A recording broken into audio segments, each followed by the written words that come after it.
In this step-by-step tutorial, I will show you guys step-by-step how we can delete your TikTok account permanently just in few minutes. This will be an easy and quick tutorial, so let's get started. So all you have to do if you want to delete your TikTok account, you just need to open your account like this, go to your TikTok home page and click over here on your profile picture and click on setting, okay, like this. So you just need to wait a few seconds and here you go. So what you will do next, I will show you guys how you can do it. It's super easy, you just need to wait a few seconds like I said, and here you go.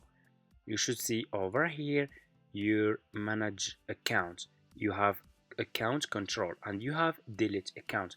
So what you will do next, you will click over here on delete,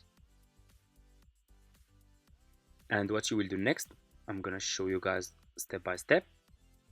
Click on continue if you are sure that you want to delete your account, and your account will be deactivated for 30 days.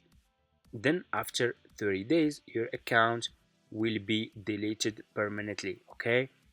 So you just need to click on continue and confirm, and your account will be deleted after 30 days, okay? Thank you so much for watching. That's how you can delete TikTok account, and see you in my next videos.